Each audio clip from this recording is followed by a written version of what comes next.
Bismillahirrahmanirrahim. Assalamualaikum warahmatullahi wabarakatuh.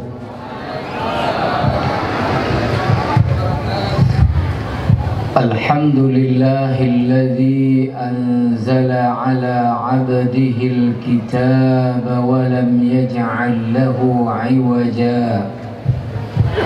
أشهد أن لا إله إلا الله وحده لا شريك له وأشهد أن محمدا عبده ورسوله اللهم صل وسلم وبارك عليه وعلى آله وأصحابه أجمعين وبعد فأوصيني وإياكم جميعا بتقوى الله اتقوا الله حق تقاته ولا تموتن إلا وأنتم مسلمون. Yang kita hormati dan muliakan bersama Bapak Ketua LPTQ Aceh Besar, sekaligus juga asisten 1 pemerintah Aceh Besar Bapak Mukhtar. Selanjutnya yang kita hormati dan muliakan bersama Bapak PLT Kepala BPMG tambah Lampung. Selanjutnya yang kita hormati dan muliakan Bapak Firdaus, anggota DPRK Aceh Besar dari Dapil 1 yang telah berhadir. Selanjutnya bapak-bapak dari unsur forum musyawarah komunikasi kecamatan Forkom Pimcam, Bapak Camat, Bapak Kapolsek, Bapak Daramil. Selanjutnya yang kita hormati bersama tokoh Aceh dari Indrapuri, Pak Zulkifli Hasan, yang selalu aktif untuk kegiatan umat. Yang malam ini sebetulnya di Kampung Bina ada acara Pak Mawardi Ismail, tapi saya jelaskan acara di sini malam ini pembukaan MTQ. Pak Jul mengatakan lebih manfaat kita hadir acara pembukaan MTQ. Selanjutnya para imam masjid, Bapak Mukim, para tokoh-tokoh masyarakat, ashabul fadilah, para alim ulama, tentu seluruh bapak kecil, perangkat-perangkat kampung yang berhadir. Selanjutnya khususnya kita beri penghormatan sekaligus penghargaan yang tinggi kepada ketua dan seluruh panitia penyelenggara MTQ Kecamatan Indrapuri ini yang sudah kita dengar tadi sambutannya luar biasa. Selanjutnya seluruh para peserta dan hadirin hadirat rahimakumullah. Tadi kita sudah sama-sama mendengar sambutan dari ketua panitia yang luar biasa, dan saya secara pribadi sebagai wujud mendukung program ini, khususnya tadi permintaan ketua panitia untuk kita beri dukungan apa yang bisa kita berikan untuk suksesnya acara seperti ini, dan tentu juga kegiatan-kegiatan amal saleh lainnya. Maka saya ketika dihubungi bahwa malam ini ada pembukaan MTQ kecamatan dan saya dimohon memberi tausiah, maka cepat-cepat saya iakan. Walaupun sebetulnya tadi antara maghrib dengan isya saya ada pengajian rutin di Masjid Kampung Keramat, dan malam ini sebetulnya jadwal saya untuk kesehatan olahraga. Maka saya pikir olahraga itu kesehatan pribadi, tapi ini umat. Maka saya korbankan olahraga malam ini untuk mendukung tadi panitia penyelenggara ini. Maka alhamdulillah saya sudah berhadir. Dan tentunya kalau saya yang dimohon untuk menyampaikan tausiah, paling kecil 2 keistimewaannya. Pertama, nggak perlu dikasih ongkos.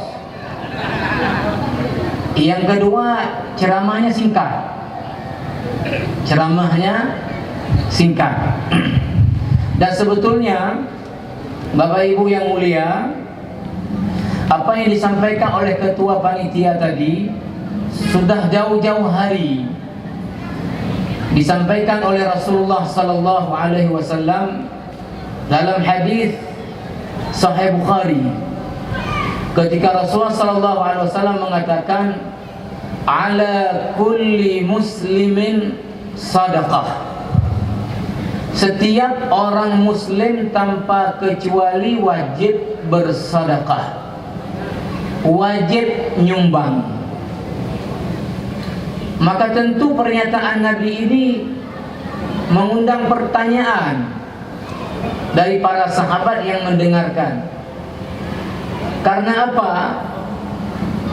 Setiap muslim tanpa kecuali wajib sedekah. Timbul banyak pertanyaan dalam kenyataan hidup. Jangankan orang bersedekah, untuk kebutuhan diri dan keluarganya nggak cukup, gimana bersedekah? Jangankan membantu orang lain, bantu diri sendiri saja kadang-kadang nggak mampu. Untuk kebutuhan pokok saja tidak terpenuhi, bagaimana ada lebih bantu orang lain? Lalu sahabat bertanya, qalu kaifa dzalika ya Rasulullah? Wahai Rasulullah, bagaimana caranya kalau bahwa setiap muslim tanpa kecuali wajib bersedekah? Lalu Rasulullah menjawab, qala fay'amal biyadayhi fayanfa'a nafsahu wa yatasaddaq. Pertama, setiap orang kerja dulu dengan potensi yang dimilikinya. Dari hasil kerja dia pakai untuk menafkahi diri dan keluarga. Kalau lebih, dia bersedekah. Lalu para sahabat bertanya kepada Rasulullah sallallahu alaihi wasallam, fa in lam yaf'al, kalau enggak mampu bekerja, hasil kerja cukup untuk nafkah diri, nafkah keluarga, ada lebih. Kan tidak semua orang yang punya kesempatan ini dan punya kemampuan seperti ini.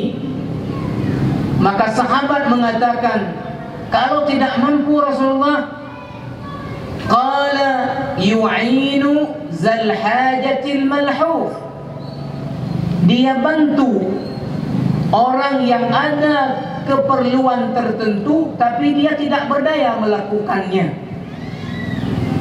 Ini luas.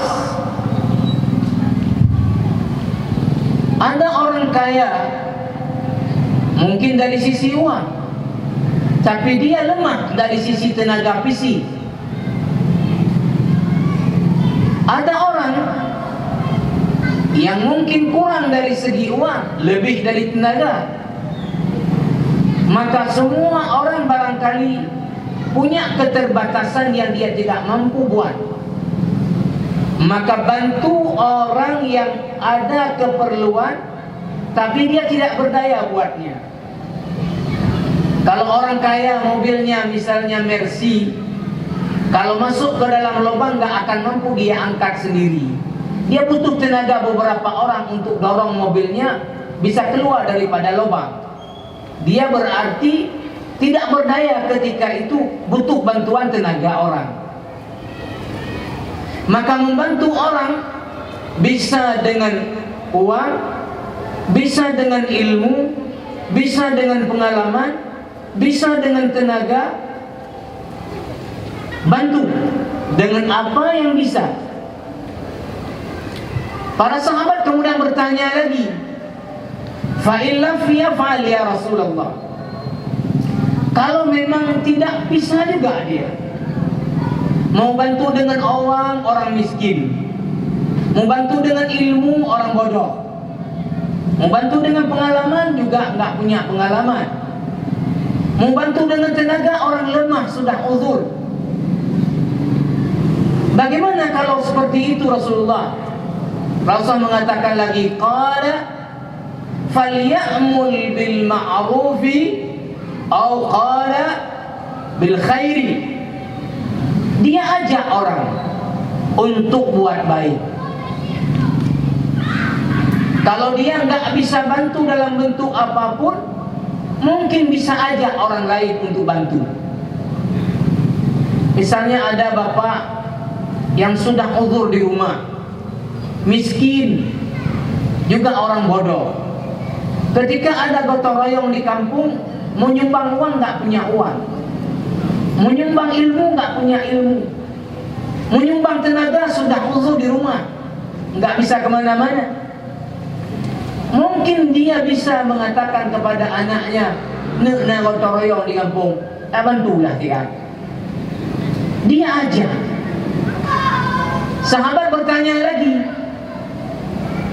kalau juga tidak mampu Rasulullah, artinya tidak mengerjakan itu, maka Rasulullah SAW terakhir mengatakan, dia tahan dirinya dari melakukan kejahatan terhadap orang lain, itu sudah sedekah dari dirinya untuk dirinya. Maka jelas terjawab, setiap orang muslim wajib bersedekah. Pertama ya betul memang membantu. Enggak bisa membantu mengajak orang untuk buat baik. Enggak bisa juga tahan diri dari melakukan kejahatan terhadap orang lain. Itu sudah merupakan sedekah dari dirinya untuk dirinya. Maka tentu tidak ada orang yang enggak bisa bersedekah kalau ini cara dalam bersedekah. Maka kalau acara seperti malam ini, maka tentu acara ini akan menjadi ringan kalau masing-masing orang menurut kapasitasnya membantu untuk kesuksesan acara ini. Pak Camat dengan kekuasaannya, menggunakan kekuasaannya memanggil mungkin para kecil, meminta dukungan para kecil, para mukim untuk bagaimana acara ini bisa sukses. Kemudian tadi Pak Camat mungkin kalau menjaga dan pepoh seperti anak muda mungkin sudah kurang sanggup karena umurnya, maka Pak Camat bantu dengan cara yang lain.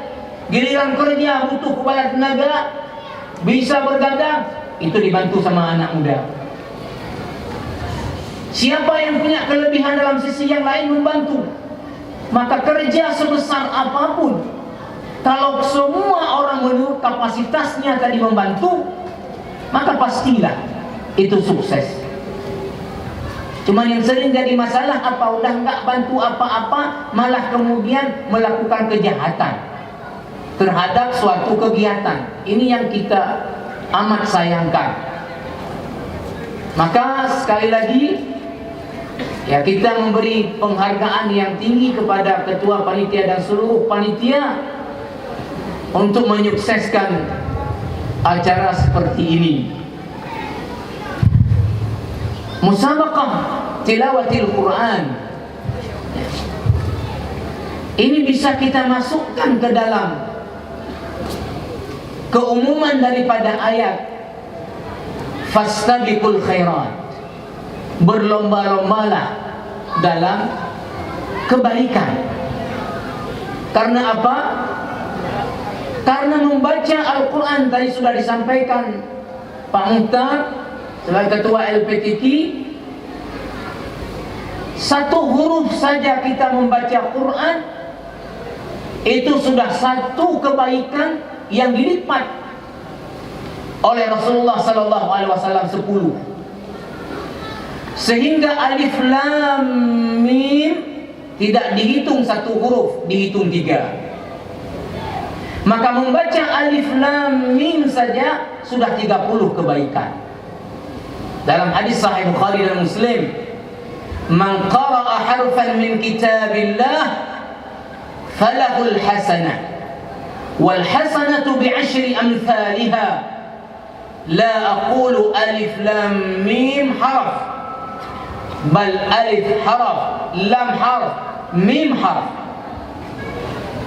Tidak ada membaca apapun daripada kitab, daripada buku apalagi, yang punya nilai seperti membaca Al-Quran. Tidak ada. Kalau kita baca kitab fikih, kita baca kitab akhlak, kita baca buku-buku yang lain yang baik-baik, itu dianggap ibadah dalam makna umum, bukan dari per huruf yang kita baca dari kitab itu. Tapi kalau Quran kita baca per hurufnya, itu dihitung adalah tadi ibadah.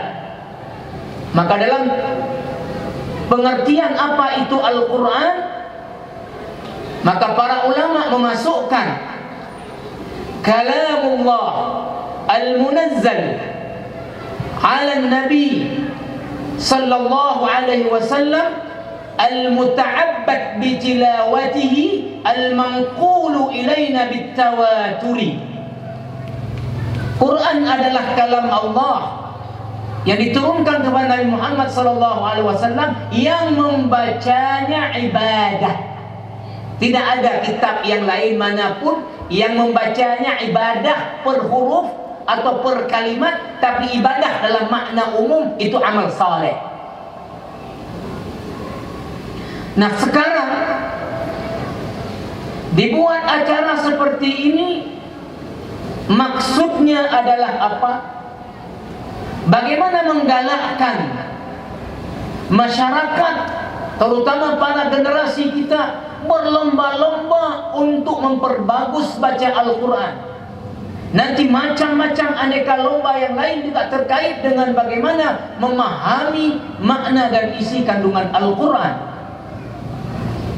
Maka ini menjadi sangat mulia kalau niatnya betul, kalau caranya betul. Tapi mohon maaf, Rasulullah sallallahu alaihi wasallam mengatakan dalam hadis sahih Muslim, Al-Quran hujjah laka au alaika. Quran itu dua pilihan: menjadi pembela kita di akhirat nanti, atau itu malah nanti jadi bumerang kepada kita. Tergantung.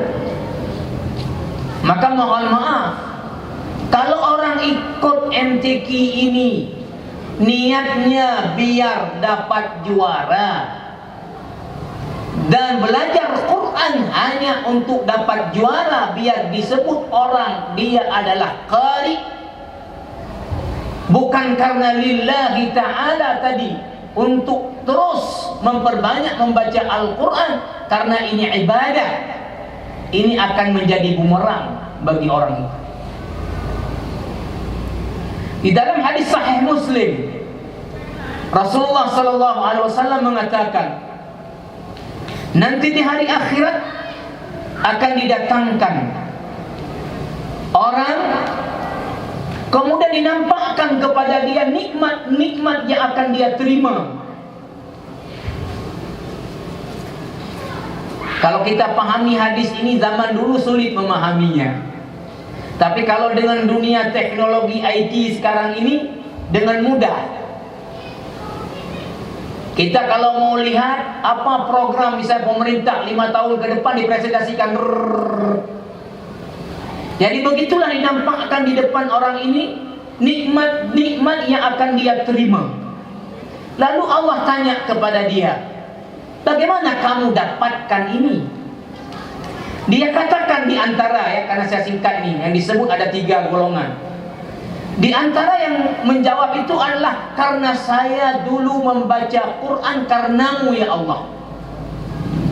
Apa kata Allah kepada orang ini? Kadzabta, you bohong. kamu bohong.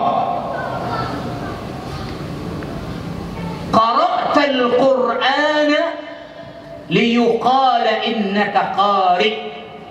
Kamu baca Quran sekedar supaya dikatakan kamu qari, kamu orang hebat dibaca Quran, bukan karena aku.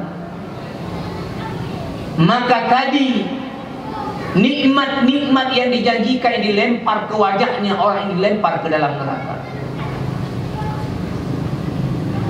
Mohon maaf, apalagi kalau kemudian dewan hakimnya curang, memenangkan saudaranya, orang kampungnya, anak didiknya. Sementara Quran mengharuskan, wa idza hakamtum bainan nasi an tahkumu bil adl. Kalau kalian menghukum di antara manusia mesti dengan adil. Adil bahasa sederhananya adalah menempatkan sesuatu pada tempatnya. Siapa yang nilainya 5, tidak karena orang kampung naik jadi 8.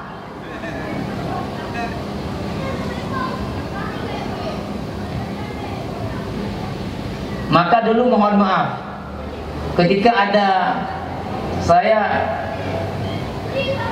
seorang dewan hakim dari belum koordinator di Aceh Besar, rapat dewan hakim untuk terakhir finalisasi mau diumumkan. Mohon maaf, waktu itu Pulau Aceh tidak ada pemenangnya. Lalu muncul usulan, kasihanlah, kita kasihlah juara-juara harapan. Saya bilang tidak, kalau menurut saya nggak usah. Masing-masing sesuai dengan porsinya. Kalau mau juara berarti dia latih orang yang harus sampai target seperti itu. Berarti dengan memberi orang itu juara harapan, kan menggeser orang lain yang berhak. Nggak bisa, saya bilang. Waktu itu ikut saya yang saya bilang, karena saya tetap tidak setuju. Karena menggeser orang. Nah, makanya kita tentu berharap bahwa melalui musabaqah ini tadi niatnya adalah apa? Fastabiqul khairat. Untuk berlomba-lomba orang dalam kebaikan. Maka bagaimana? Niatnya mesti baik. Dan cara pelaksanaannya juga mesti baik. Sehingga tadi melahirkan nanti orang-orang yang hari-hari baca Quran, orang-orang yang bisa juga mengajarkan orang lain lagi untuk kemudian membaca Al-Quran dengan benar. Karena Quran ini mesti dibaca dengan benar. Karena Allah memerintahkan warattilil Qur'ana tartila. Ini fi'il amar, warattil. Fi'il amar, hukum dasarnya selalu adalah wajib, kecuali ada petunjuk lain yang menunjukkan bukan wajib. Warattilil Qur'ana tartila. Quran mesti dibaca secara tartil. Apa makna tartil? Mesti makhraj hurufnya keluar sesuai dengan tempatnya, sifat hurufnya seperti itu, kemudian panjang pendeknya dia sesuai dengan ketentuan-ketentuan. Itu namanya adalah tartil. Maka mudah-mudahan dengan adab MTQ seperti ini memotivasi masyarakat-masyarakat yang ada di kampung-kampung untuk belajar Al-Quran, sehingga Quran dibaca dengan tartil tadi yang benar. Dan Rasulullah SAW bersabda dalam hadis riwayat Bukhari dan Muslim, khairukum man ta'allama al-Qur'ana wa 'allamahu. Sebaik-baik kalian adalah orang yang mengajarkan Al-Quran dan belajar Al-Quran. Mohon maaf, bukan mengajarkan fisika, kimia, bahasa Inggris. Ini bukan berarti itu tidak diajarkan, itu juga ilmu Allah. Tetapi tidak ada tentu mengajar yang lebih mulia, dan tidak ada belajar yang lebih mulia daripada belajar Al-Quran dan mengajar Al-Quran. Ini karena ini langsung kalamnya Allah Subhanahu wa ta'ala. Ini para jamaah rahimakumullah. Maka pada kesempatan ini saya ingin sedikit saja menambahkan. Tadi disampaikan tausiahnya Isra dan Mi'raj. Ya, saya tidak dihubungi Isra Mi'raj. Dihubungi ada MTQ. Maka saya pikir pun yang Isra Mi'raj belum masuk tanggalnya, walaupun juga tak ada masalah disampaikan. Ya, mungkin secara kesempatan mungkin lebih tepat kalau saya berbicara tentang Al-Quran terkait dengan MTQ kita malam ini. Saya lanjut saja. Poin yang paling penting, kalau kita ikuti penjelasan Al-Quran, ini kita singkat-singkat.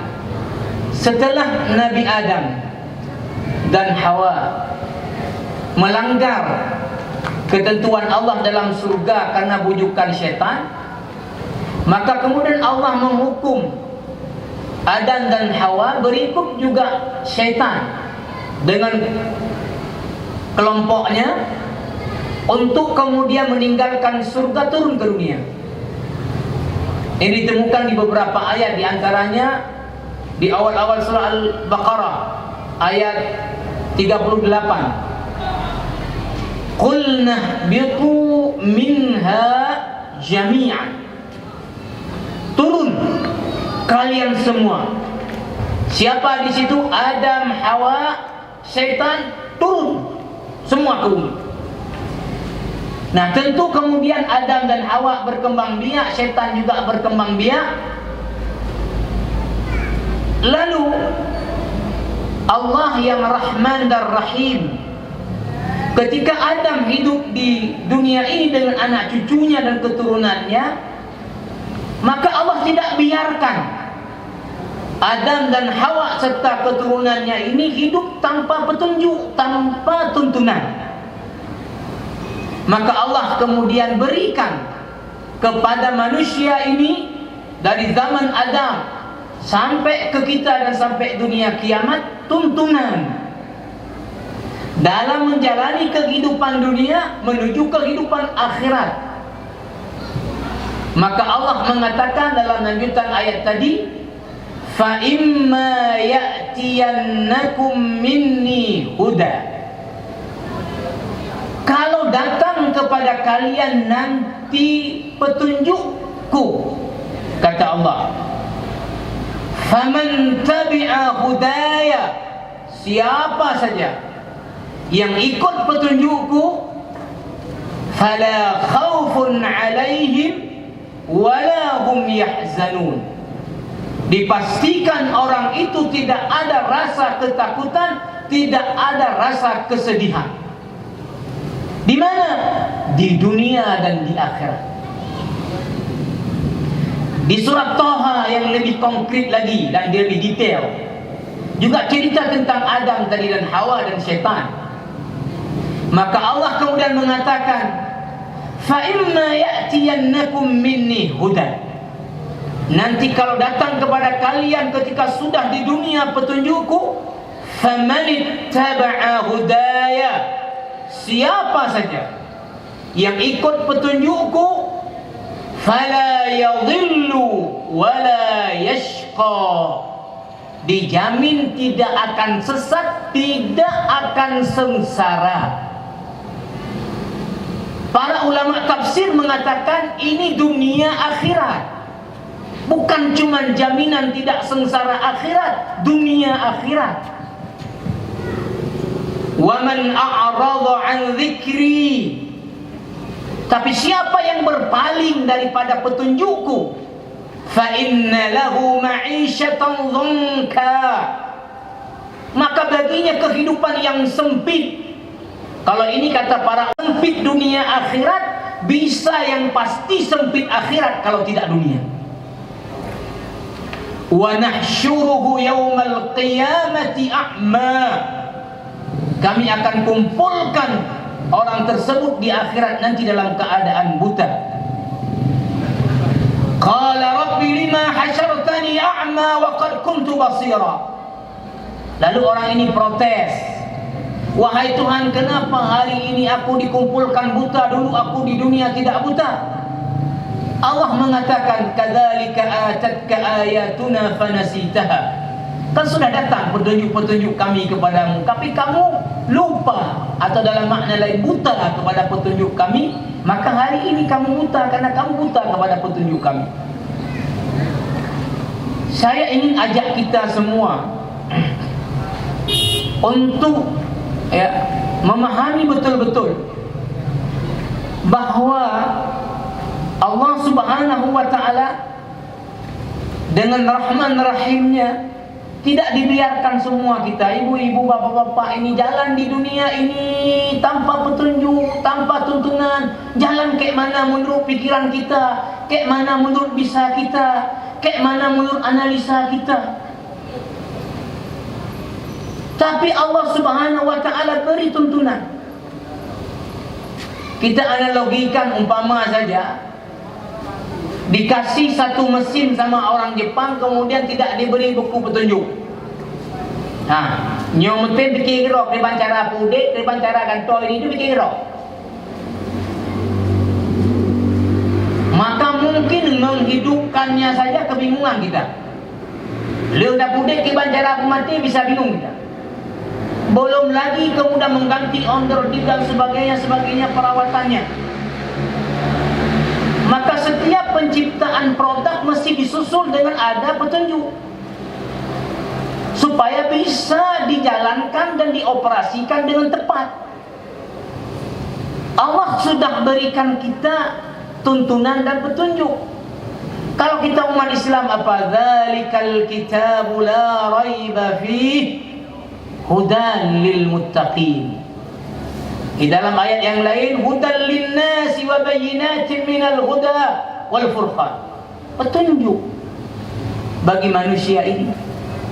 Nah, Al-Quran, petunjuk dan pedoman kita ini digaransi oleh Allah. Siapa yang ikut petunjuk Quran tidak akan sedih di dunia, tidak akan sesat dan sengsara di dunia, dan juga di akhirat. Saya mau bicara konteks dunia. Mohon maaf berkali-kali. Mungkin banyak kita yang merasa susah menjalani kehidupan dunia ini. Payahlah napeng, tutahlah udah, perlenyo, takit je, musibah aja. Sepertinya hidup ini sempit, hidup ini susah, hidup ini sulit. Sepertinya, mohon maaf. Mari kita mencoba kemudian mengaca masing-masing kita, seperti apa kita menjalani kehidupan ini. Apakah sempit, susah, sulit, payah? Nah, kalau kemudian jawabannya adalah ya sulit, susah, sempit, payah, sedih, banyak kesusahan, mari kemudian refleksikan kembali sejauh apa kita sebetulnya sudah menggunakan tuntunan Al-Quran dalam menjalani kehidupan di dunia ini dulu.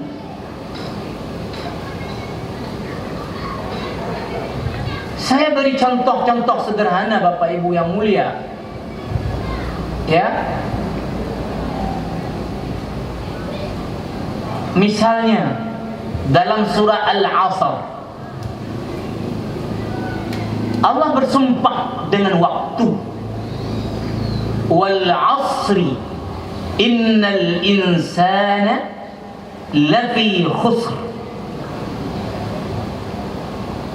Demi waktu, para ulama tafsir mengatakan ketika Allah bersumpah dengan sesuatu, maka perkara itu menjadi perkara penting.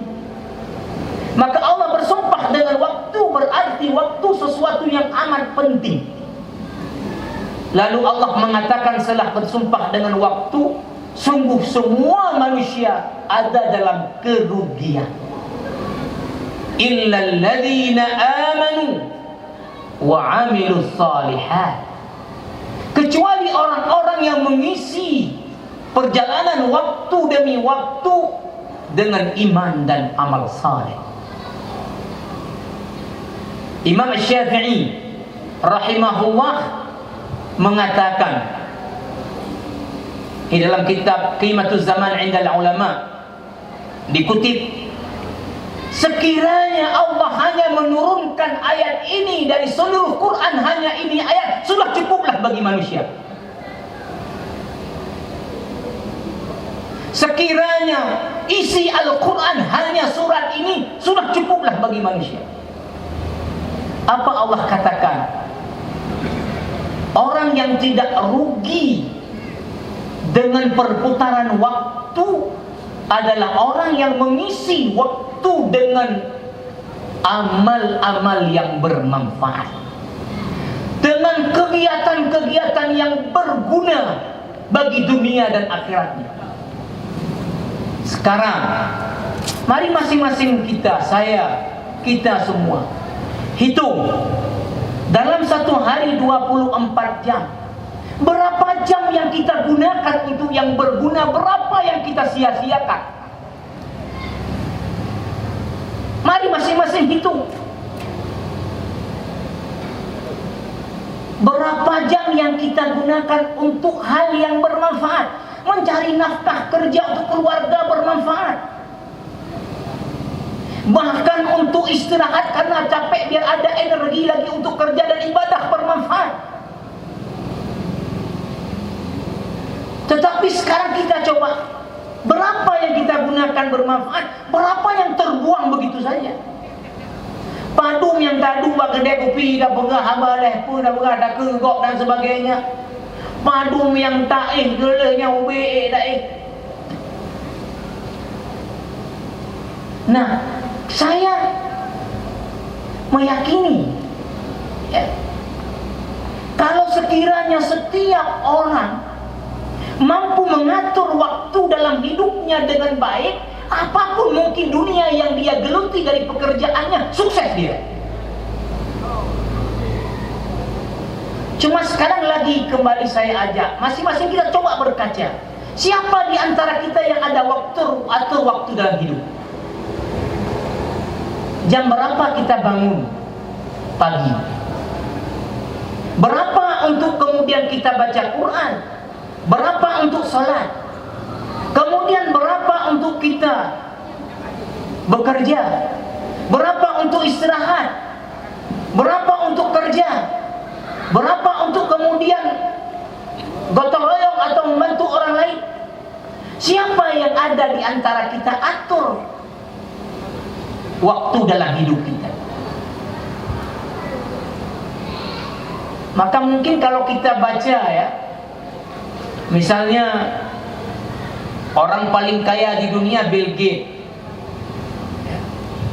kemudian orang nomor 2 yang paling kaya di dunia adalah yang pemilik perusahaan Zara. Ini adalah semua orang-orang yang sukses di dunia apapun, semuanya adalah karena mengatur waktu dalam hidupnya. Maka saya melihat kita ini sesungguhnya banyak sekali waktu yang terbuang. Saya mengatakan ke mahasiswa, ada orang duduk di warung kopi jam 8, pulang ke rumah jam 2 malam. Baru tidur kapan? Jam 4. Kemudian lupa kau ada. Ambo itu ya bila dah hilang ni nalo.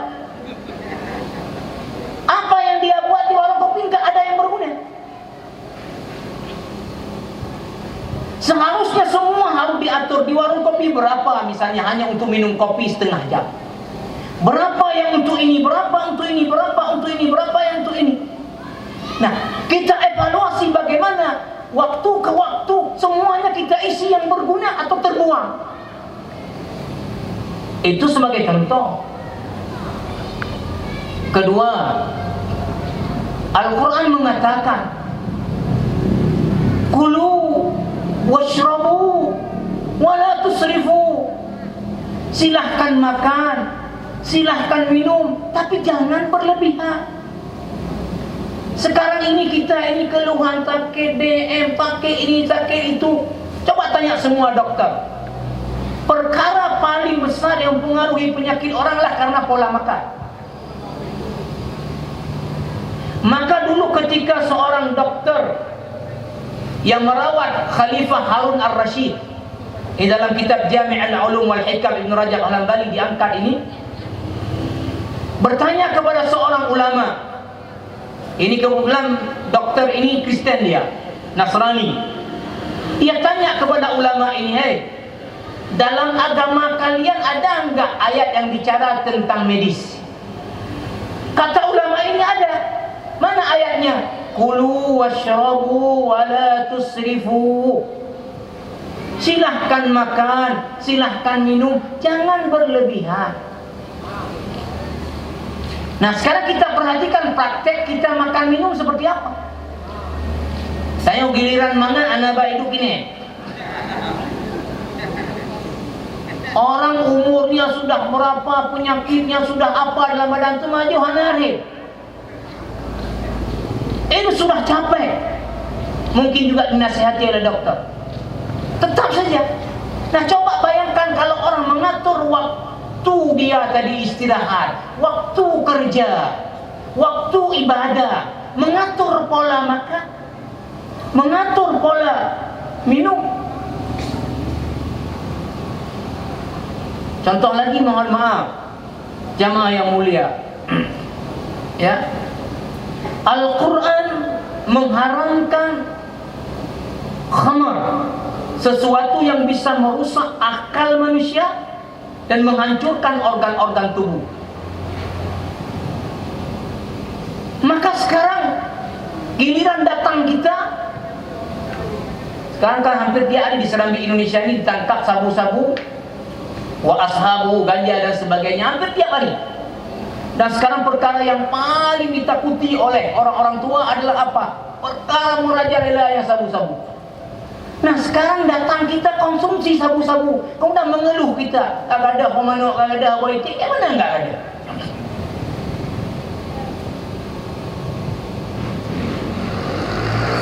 Mohon maaf juga umpama, ya. Umpama misalnya dalam konteks rokok umpama, ya, serendah-rendah hukum pendapat ulama adalah makruh. Dan setelah diteliti oleh banyak sekali para ahli, sampai sekian ribu penyakit ada sama dia yang dibawa oleh rokok. Nah, bayangkan kalau kita bisa berhenti tidak mengkonsumsinya, berapa sudah hemat uang bisa digunakan ke yang bermanfaat, berapa terselamat kita dari penyakit. Nah, sekarang misalnya gara-gara sabu-sabu, pertama orang itu jadi rusak akalnya, kemudian terbebani keluarga membiayai penyakit dia, mengobati dia, mengurus dia, terbebani pemerintah menyediakan rumah sakit jiwa, menyediakan obat-obatan, terbebani pemerintah menyediakan panti untuk itu. Nah, bayangkan juga kalau orang misalnya tadi merokok begitu banyak, kemudian datang penyakit, orang itu sendiri mengeluarkan biaya untuk jantung, untuk sebagainya, berapa? Kemudian pemerintah harus mengeluarkan biaya yang sesungguhnya bisa untuk sisi-sisi yang lain. Saya dengan Dr. Andalas kemarin hari Minggu, ada acara forum bidan seluruh Aceh, dibuat seminar tentang model persalinan syar'i. Saya dari aspek syar'inya, Dr. Andalas, kemudian Dr. Isra untuk bagian anaknya dan yang beliau mempelopori. Saya bicara dengan Dr. Andalas. Sekarang ini di rumah sakit kita dengan sekarang macam-macam penyakit, sekarang ini kanker itu, penyakit ini, penyakit itu. Sehingga kalau diambil operasi satu tindakan, satu orang itu bisa butuh uang 100 juta. Kalau bypass jantung kan 100 juta. Untuk pengobatan lanjutannya, kalau orang misalnya kanker ini, kanker Itu puluh-puluh juta. Cuma sekarang di cover sama JKA Plus. Saya membayangkan, saya bilang sama dokter, dokter ini kalau nggak ada lagi di cover oleh JKA Plus kayak mana kira-kira? Kata dokter, lah apa? Aku belum abah mati hendak. Dia cek apa dokter pernah hajudran kena kankernya. Nya untuk operasi mentang sekian juta, untuk kemo sekian. Laju begah belum kakak lempres mati. Sekarang kita tidak terasa ini karena apa? Ya ubat dah pura-pura kakak, dah KDP, dah rujukan belum padung biaya, ada hutan ayo. Nah, maka saya betapa mengatakan bahwa sebetulnya Quran sudah memberi semua tuntunan yang menggaransi orang itu tidak akan sedih dalam menjalani kehidupan dunia, tidak akan sengsara menjalani kehidupan dunia. Cuman masalahnya itulah kita tuntunan yang maha mulia ini kita abaikan. Inilah yang kemudian hidup ini menjadi tadi sulit kacau balau.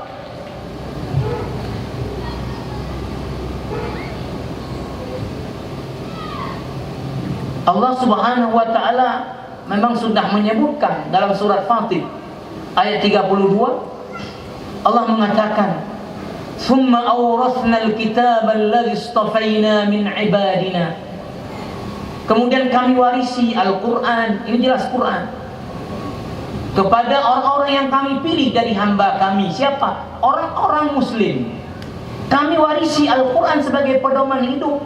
Tapi bagaimana orang muslim terhadap Quran? Allah bagikan 3 kelompok. Faminhum zalimun li nafsihi. Di antara mereka adalah orang-orang yang menzalimi diri. Artinya apa? Ada tuntunan tapi tidak mengamalkan. Yang dia amalkan apa? Apa yang mau nafsunya? Apa yang mau pikirannya? Tuntunannya dia abaikan. Dr. Ahmad Farid dalam kitabnya Tazkiyatun Nufus mengatakan ini jumlah umat Islam yang paling banyak yang kelompok ini, zalimun li nafsi. Ada sudah tuntunan Quran tapi tidak mengamalkan. Yang kedua, wa minhum muqtasid. Yang kedua adalah kelompok yang di tengah. Artinya dia seluruh yang wajib dia kerjakan, yang haram dia tinggalkan, tapi tidak memperbanyak amal-amal sunnah. Nah, kelompok yang ketiga dan ini yang diharapkan sebetulnya adalah wa minhum sabiqun bil khairati biidznillah. Di antara mereka ada yang terus berlomba-lomba untuk menambah kebaikan.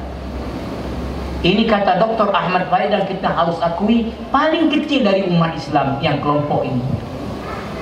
Yang tidak melakukan yang dilarang, tidak meninggalkan yang wajib, tapi terus mengisi waktu tadi dengan amilus salihat wa amilus salihat, terus mengisi waktu dengan amal-amal saleh. Ini kelompok paling kecil. Yang paling besar tadi zalimun li nafsi. Tuntunan sudah ada, cuma tidak memperhatikan tuntunan. Maka Rasulullah sallallahu alaihi wasallam jauh-jauh hari dulu sudah mengadu kepada Allah. Maka kita sampaikan ini supaya kita jangan masuk ke dalam orang yang diadu oleh Rasulullah. Rasulullah sallallahu alaihi wasallam mengadu kepada Allah Subhanahu wa taala dalam surah Al-Furqan mengatakan, wa qala ar-rasul ya rabbi inna qaumi ittakhadhu hadzal qur'ana mahjura. Rasulullah Nabi sallallahu alaihi wasallam mengatakan, wahai Rabb, wahai Tuhanku, inna qaumi ittakhadhu hadzal qur'ana mahjura. Umatku nanti akan meninggalkan Al-Qur'an. Bagaimana meninggalkan Al-Quran? Ibnu Qayyim Al-Jauziyah mengatakan ada beberapa bentuk meninggalkan membaca Al-Quran. Lebih suka membaca yang lain-lain, koran dan sebagainya. Meninggalkan mendengarkan Al-Quran, lebih suka mendengarkan lagu dan musik. Meninggalkan mentadabbur makna-makna daripada Al-Quran. Meninggalkan mengamalkan isi kandungan daripada Al-Quran. Mudah-mudahan Allah beri saya dan kita semua termasuk orang-orang yang tidak diadu oleh Rasulullah sallallahu alaihi wasallam sebagai orang yang meninggalkan Al-Qur'an dalam kehidupan kita. Semoga dengan MTQ ini membawa motivasi kepada melahirkan generasi-generasi yang tidak meninggalkan Al-Qur'an tadi, tidak meninggalkan membaca Al-Qur'an, tidak meninggalkan mendengarkan Al-Qur'an, tidak meninggalkan mentadabburkan makna-makna Al-Qur'an, tidak meninggalkan mengamalkan isi kandungan Al-Qur'anul Karim. Mudah-mudahan menjadi nasihat bagi saya dan semua kita yang berhadir. Mari kita tutup majelis ini dengan kita doa kepada Allah Subhanahu wa taala. Mudah-mudahan Allah kabul doa kita semua. A'udzubillahi minasyaitonirrajim. Bismillahirrahmanirrahim. Alhamdulillahirabbil alamin hamdan yuwafi ni'amahu wa yukafi'u mazidah. يا ربنا لك الحمد ولك الشكر كما ينبغي لجلال وجهك الكريم وعظيم سلطانك. اللهم صل وسلم وبارك على نبينا محمد وعلى آله وصحبه أجمعين. اللهم إنك عفو حليم كريم تحب العفو فاعف عنا يا كريم واغفر لنا ذنوبنا وكفر عنا سيئاتنا وتوفنا مع الأبرار. اللهم أعنا على ذكرك وشكرك وحسن عبادتك. اللهم اجعل تجمعنا هذا تجمعا مرحوما واجعل تفرقنا من بعده تفرقا معصوما. اللهم أصلح لنا ديننا الذي هو عصمة أمرنا وأصلح لنا دنيانا التي فيها معاشنا وأصلح لنا آخرتنا التي إليها معادنا واجعل الحياة زيادة لنا في كل خير واجعل الموت راحة لنا من كل شر واجعل لهم الجنة هي دارنا وقرارنا. اللهم اجعل القرآن حجة لنا لا علينا. اللهم اجعل القرآن حجة لنا لا علينا. اللهم اجعل القرآن حجة لنا لا علينا يا الله. اللهم اجعل القرآن ربيع قلوبنا وشفاء أمراضنا ونور صدورنا وشفيعنا في قبرنا وآخرتنا يا مجيب السائلين. ربنا هب لنا من أزواجنا وذرياتنا قرة أعين واجعلنا للمتقين إماما. ربنا أوزعنا أن نشكر نعمتك التي أنعمت علينا وعلى والدينا وأن نعمل صالحا ترضاه وأدخلنا برحمتك في عبادك الصالحين. ربنا آتنا في الدنيا حسنة وفي الآخرة حسنة وقنا عذاب النار وآخر دعوانا أن الحمد لله رب العالمين. Demikian, mohon maaf. Wabillahi hidayah wa taufiq wallahul muwaffiq ila aqwamit thariq. Wassalamualaikum warahmatullahi wabarakatuh.